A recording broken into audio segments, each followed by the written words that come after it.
Hey you. Hey you. Hey you. Hey you. Hi and welcome to the Ruby Tuesday. My name is Ruben. And I'm Kay. And today we are reviewing Netflix's original series, Season 2 of You. So Season 2 picks up, where we left Joe. And Joe is reinserting himself into a new life in Los Angeles, I think. As we saw at the end of Season 1, he has something to run away from. If you've seen the trailers, he's also doing that thing which he does so well. I guess he's lying to himself about his psychosis, that he is fully in love again. And so he believes that there's this woman that he wants to pursue and she's the one for him, and this time he's going to get it right and not make those serial killer mistakes again. Whoopsie. Oh, whoopsie. So what I really liked about this series is that I didn't guess where it was going. I kind of did in the beginning of the first episode. I was like, ooh, I think I know where this is going. But then it gets really twisty and turny and convoluted, and you just think, hang on a minute, I don't think I was right. I don't think that's actually where it was going. And it goes on this very long detour. And actually it ended up being exactly what I thought it was. But what I appreciated was that I kept on guessing the whole way through. I kept on guessing. And yeah, it was just an interesting ride. It's one of those weird ones where you end up rooting for the serial killer. And you just think, is this right? It does make you feel like that. And actually, I guess quite a few people will make this comparison, but it does remind me of Dexter. Yeah. They even mention Dexter in the series, which I think, so you're meant to think of that. I think of this as if Dexter wasn't well trained, this is what he would be like. It's kind of like a serial killer in the making. He's learning to be better at it as he fumbles at the job of being a serial killer.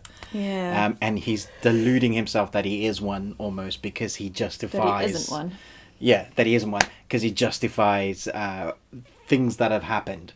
There is great backstory, but what I really like, and I think what worked in Season 1, was the inner monologue, much like Dexter, which you get to hear. It's often very funny. I think the script is actually very good, keeps you entertained. It's funny in a very dark way. Yeah. And it is a weird one, because you do root for the main protagonist, who is a bad guy, because he is doing something that's also good during the second season, which I won't give a spoiler, but if you've watched Dexter used to kill serial killers, and that was his code of ethics. And this killer also has a code of ethics. It's all about love, it's about doing the right thing, about being the right person, about sticking up for those that can't.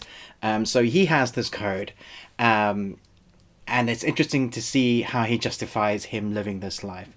I think the scripting is very tight. The stories and the acting, I think, is very good. Yeah, I thought they were very well rounded. I thought they were very well created and well crafted, and it felt like they were real people, in a very messed up kind of way. Obviously, I have never been to LA, and I don't know what it's actually like, but I guess it was what I would expect it to be like. Yeah. Which is not to say that that's actually how it is. So maybe if you're from LA and you watch this, let us know in the comments below. Are people really like that? I don't know. Special. I think the acting is actually very good, but I do think it's the scripting that stood out. So the actors themselves had a lot to work with in it. So it's very sharp, it's witty in places, but I think also the editing, I remember just thinking the first couple of episodes of this season, there was some... Again, I keep referencing Dexter, but it's very like Dexter in certain places. There's editing where it goes from one gross shot and somebody's cutting a piece of meat to somebody is cutting a piece of human. And there's those clever tactics that you use that just reminded me so much, even of the intro of Dexter. Yeah. I guess they're making that comparison because now it feels like we're going into the realms of where Dexter went. And I'm thinking that Netflix probably want this to be their version of Dexter because that series became very popular.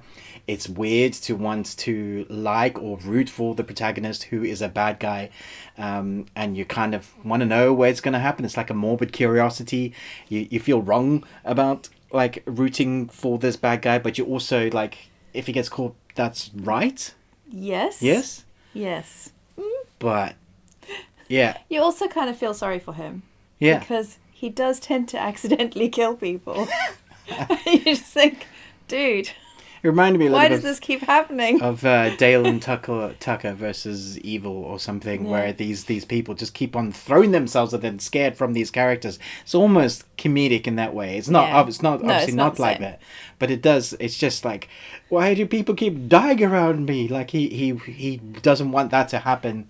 Supposedly, Sort of, but does but he's he? very Yeah. good at cleaning up the messes, and there's very Hannibal Lecter with that box, which was in season 1 as well. So Yes. it reminds you of the kind of the great horrors that we had in, I guess it's picking pieces from other horrors, the way they do things, the psychosis, what you believe.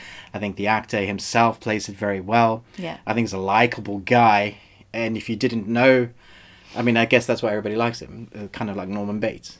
Not Norman Bates. He does have a bit of a creepy vibe. Does have a creepy vibe. I also thought the casting with the flashbacks of him, I thought the casting was excellent. When you look at that boy, you can totally see the same features, Yeah. I think. I think that's another reason why the writers are so cleverly, or the editors so cleverly put the flashbacks in to flesh out this character that we don't know that much about, but it does make you care about him or almost understand the justification of what he became. Yeah. Because of what happened in his past. And I think that's clever. Let us know in the comments below what season you liked best. So the first one, because it's kind of its contained story in that one, and the contained story in this one, there's like a big arc that it kind of comes to fruition in this series. So although I think there's going to be another season, they could easily not renew it, and it would be fine. Yeah. Yeah. What did you think of this? I thought overall the acting was good. The cinematography was okay. It didn't stand out to me. I thought the score was very good. But because the scripting and story is so interesting, it keeps you engaged the whole time. You want to know what's happened. It means it's a very good story. So I'm going to give it an A. Yeah. Yeah. Good. Yeah. Okay, so chat to us in the comments below. Did you like this story? Are you wanting more from it? Which was the best season? Thanks so much for watching this. Happy Christmas. But most of all, until next time, remember... Live long and Tuesday.